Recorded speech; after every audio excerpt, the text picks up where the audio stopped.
तो आ गए आप लोग। देवी और सज्जनों, आज की इस वीडियो में मैं चर्चा करने जा रहा हूं मिथुन राशि के बारे में। 9 अप्रैल से लेकर के 10 मई के बीच में बुध देव नीच के हो गए हैं, नीच के हुए हैं, सो हुए हैं और वक्री अवस्था में चले गए हैं।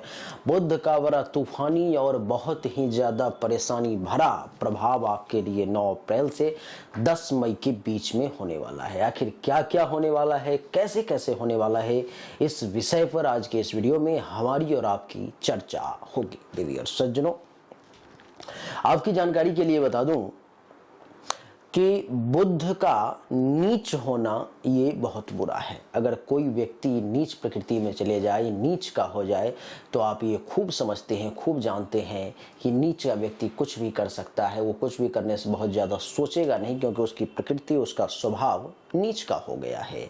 और वही बुध इस समय में नीच का मिथुन राशि वालों के लिए कुंडली के 10वें भाव में आ गया है। 10वां भाव आप सब जानते हैं कि होता है पिता, पिता से लाभ, इज्जत, प्रतिष्ठा, मान सम्मान, अधिकार और भी बहुत कुछ का होता है। सब उसके बारे में बताऊंगा कि क्या क्या अच्छा, क्या क्या बुरा रिजल्ट देने वाला है। और ऐसे मैं आपको बता दूं तो 9 अप्रैल से 10 मई के बीच में ये नीच का बुध अच्छा रिजल्ट नहीं देगा, सिर्फ और सिर्फ बुरा रिजल्ट ही देगा। आप कहेंगे गुरुदेव, आपने तो पहले भी दूसरे वीडियो में बहुत अच्छी अच्छी रिजल्ट्स के बारे में, दूसरे ग्रहों के बारे में बता रखा है। इसी समय में तो इसी समय में ये एक ग्रह अच्छा रिजल्ट देगा और ये फिर दूसरा आप बुरा बता रहे हो, तो मैं किसे मानूं?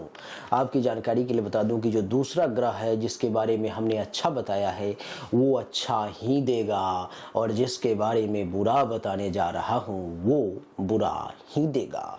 एक ही समय पर अच्छा और बुरा दोनों हो सकता है। एक ही समय पर आप थोड़ी देर पहले रो सकते हैं, थोड़ी देर बाद हंस भी सकते हैं। एक ही समय पर में थोड़ी देर पहले आपका नुकसान हो सकता है, तो एक ही समय में थोड़ी देर बाद आपका फायदा भी हो सकता है।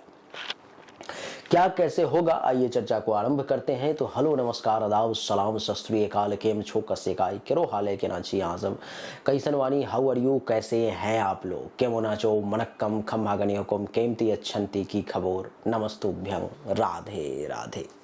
देवी और सज्जनों, कुंडली के 10वें भाव में बुध के बैठने के कारण सबसे पहले तो मिथुन राशि वाले जातक को 9 अप्रैल से 10 मई के बीच में पिता से अच्छा खासा लाभ जो मिलने वाला था अब नहीं मिलेगा।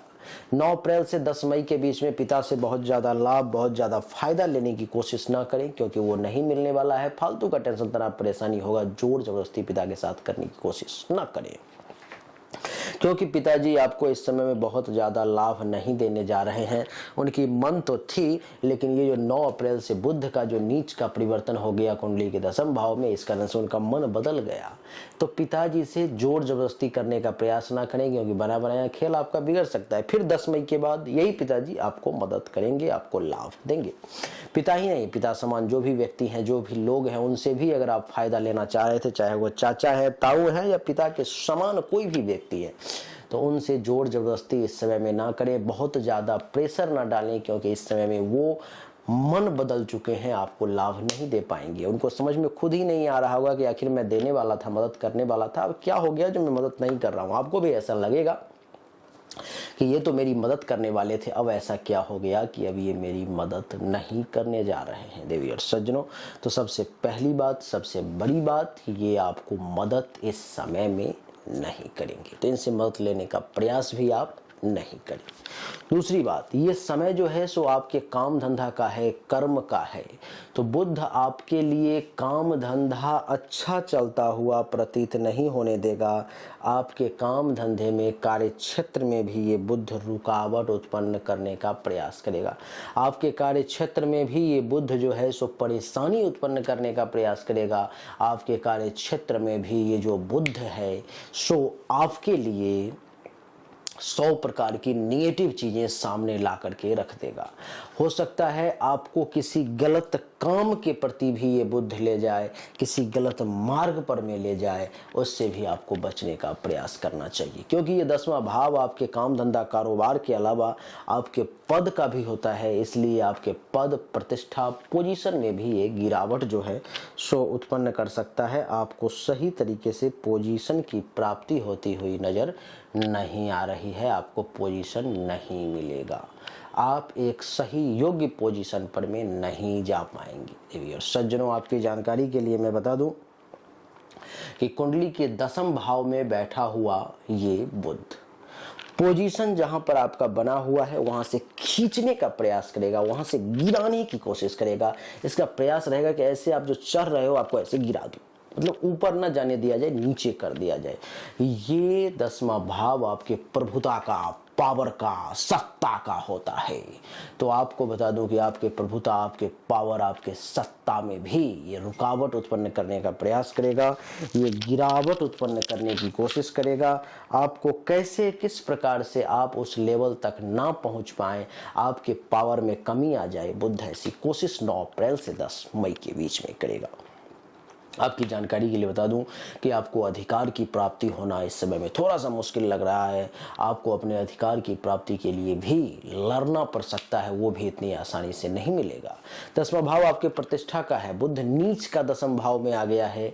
तो आप ये अनुभव करेंगे कि आपके मान सम्मान प्रतिष्ठा में भी गिरावट आ रही है, मान सम्मान प्रतिष्ठा में भी रुकावट आ रही है। वो किसके कारण आ रही है? तो वो बुध के कारण आ रही है। बुध आपके 9 अप्रैल से 10 मई के बीच में इज्जत प्रतिष्ठा मान सम्मान में कमी लाने का प्रयास करेगा। ये 10वां भाव राजयोग का भी होता है, सरकार से फायदे के भी होते हैं। तो ये बुध के कारण राजयोग और सरकार से फायदे से संबंधित जो चीजें हैं इस समय में भूल जाएं, अथवा मिलेगी भी तो बहुत मशक्कत के साथ, बहुत परेशानी के बाद, बहुत ज्यादा रुकावट के बाद, बहुत ज्यादा कहते हैं कि घुमाने के बाद तब जाकर के आपको मिलेगी। यहां से सप्तम दृष्टि कुंडली के चौथे भाव पर में है, आपके सुख में कमी का योग बन गया। आप सुख भोग जो कर रहे थे, आपको सुख करने की जो लालसा थी वो इस समय में आपको नहीं मिल पाएगा। आप बहुत ज्यादा सुखी नहीं हो पाएंगे इस समय में, आपको सुख में कमी के योग बनेंगे। आपके सुख इस समय में ऊपर की तरफ जाने के बजाय नीचे की तरफ जाएगा, यानी कि सुख के बदले दुख मिलेंगे। 9 अप्रैल से 10 मई के बीच में माता का स्वास्थ्य अच्छा नहीं रहेगा। हेल्थ वाइज इशू का सामना करना पड़ सकता है। गाड़ी वाहन इस समय में आपको उसके रिगार्डिंग भी कुछ परेशानी का सामना करना पड़ सकता है। जमीन मकान गाड़ी घोड़ा बंगला अचल संपत्ति के रिगार्डिंग भी कुछ परेशानी हो सकती है। ऐसे जो भी पेशेंट है मिथुन राशि के, जिनको हृदय से संबंधित परेशानी है, वो लोग थोड़ा सावधान हो जाएं, क्योंकि नीच का बुध 10वें भाव में है, दृष्टि डाल रहा है चौथे भाव। वैसे आपको ये कुछ होने नहीं देगा, लेकिन थोड़ा सा परेशान कर देगा। होने क्यों नहीं देगा? क्योंकि नीच का तो बैठा हुआ है, लेकिन दृष्टि उच्च की है, इसलिए होने कुछ नहीं देगा, लेकिन परेशान तो कर ही देगा। जिसको छाती से संबंधित परेशानी है, जिसको छाती के बाद बता दूं कि फेफड़े से संबंधित परेशानी है, ऐसे लोग भी थोड़ा सा सावधान रहें। बुध इस कुंडली में मालिक है प्रथम भाव का, पहले घर का, दिमाग का। तो इस समय में आपकी बुद्धि थोड़ी सी नीच हो सकती है, आपका बुद्धि थोड़ा सा भ्रष्ट हो सकता है। शारीरिक तौर पर में शरीर का मालिक नीच का हो गया, शारीरिक तौर पर में भी थोड़े से परेशान हो सकते हैं। आपके शरीर में बल की कमी, रूप रंग में कमी, ज्ञान में कमी, मानसिक तौर पर भी कुछ परेशानी का आपको योग बन सकता है। विनम्रता में भी कुछ कमी आपको देखने को मिल सकती है। स्वभाव आपका बड़ा खराब इस समय में हो सकता है। तो देवी और सज्जनों, यही छोटी सी वीडियो थी हमारी, जिसमें हमने आपको बताने का प्रयास किया कि आपके लिए मिथुन राशि वाले बुध के नीच होने के कारण क्या क्या परेशानी आपको झेलनी पड़ेगी 9 अप्रैल से 10 मई के बीच में। उसके बाद फिर समय बदलेगा, चीजें फिर एक से एक बेहतर होंगी। तो उम्मीद करता हूं कि आपको हमारा ये छोटा सा वीडियो निश्चित तौर पे पसंद आया होगा, अच्छा लगा होगा। अगर आपको पसंद आया, अच्छा लगा, तो इस वीडियो को अभी लाइक कर दें, चैनल को सब्सक्राइब करके इसके बेल आइकन के बटन को दबा दें। और जो लोग मुझसे संपर्क करना चाहते हैं, गुरुदेव से थोड़ा सा बात करके देखा जाए कि मेरे जीवन में आखिर क्या चल रहा है, तो वो लोग अपने दोनों हाथ की हथेली का फोटो, जन्म तारीख, जन्म समय, जन्म स्थान अपने इस व्हाट्सएप नंबर 7062757996 जो आपके स्क्रीन पर में दिखाई दे रहा है, उस पर में जरूर भेजें।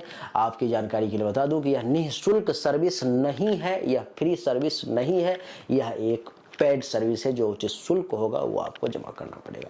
उम्मीद करता हूं कि आपको अच्छा लगा होगा। आप सभी का एक बार फिर से बहुत बहुत धन्यवाद। Thank you so much. जय हिंद, वंदे मातरम। बोलिए राधे।